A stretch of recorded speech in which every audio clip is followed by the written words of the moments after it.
Hey there, Justin Christensen here, the co-founder and president of Conversion Fanatics and the #1 best-selling author of Conversion Fanatic, How to Double Your Customer Sales and Profits with A/B Testing. And today I wanted to talk about losing tests. Now, it should be no surprise that doesn't matter how good you are at A/B testing, you're gonna have some losers. In fact, there was a study done recently by Convert Experiences that said that a company that tries to split tests on their own using their internal resources will win on average of about 1 in 6. But those that leverage a agency or a solutions partner for their split testing will win on average of 1 in 3. And here at Conversion Fanatics, we win on average of about 1 in 3 tests that we conduct for our clients. And the big question that a lot of people have is, what do you do with those actual losing tests?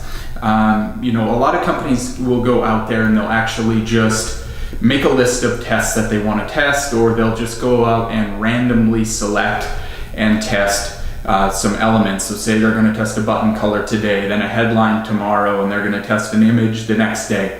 And they just simply go down that list. Well, the fact is that you aren't going to learn a whole lot when it comes to your experimentation if you're just going to go down and make a list. You're just randomly selecting things and hopefully something will actually improve your results. Well, if you're following a specific and strategic conversion rate optimization plan, then you're going to either win or you're going to learn. So what we try to do is really just understand and ask the question, why?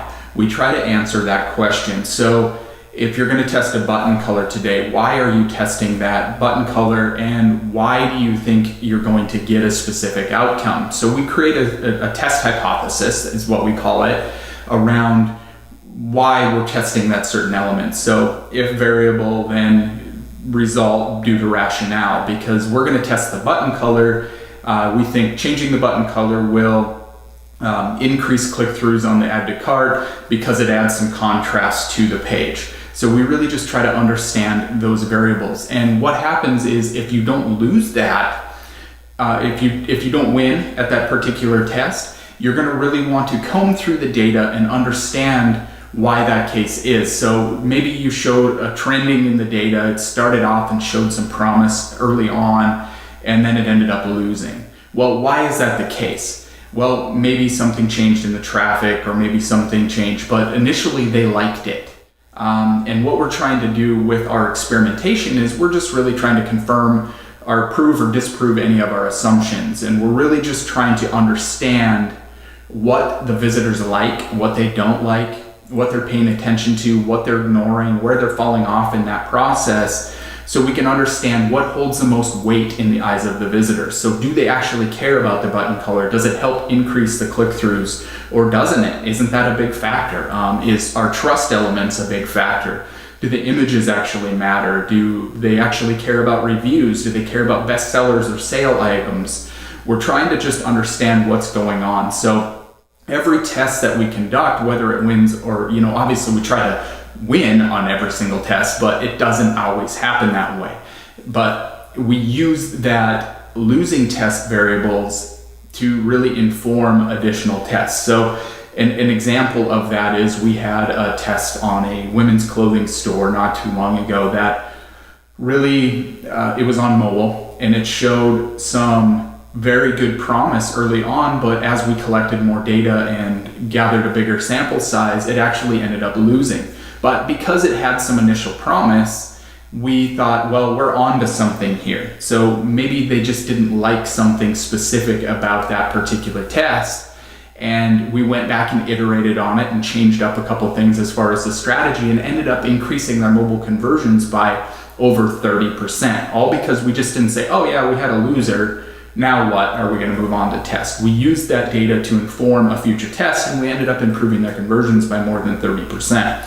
Another example of that, and it's more recent, is we had a test where we were highlighting the quantity breakdown. So they had, you buy 1, you buy 2, you buy 3, you buy 4, and if you buy more, you get a bigger discount. Well, we were just pre-selecting one of the higher options to try to increase the average order value. But the initial data, just didn't make sense, that it was actually decreasing the conversions by just highlighting that. So it was an execution issue where we needed to reiterate on that initial test. And I haven't checked the stats as of this morning, but we made the change as of Friday, and it was showing a positive trend after we reiterated on that particular test. So don't just go out, test random things.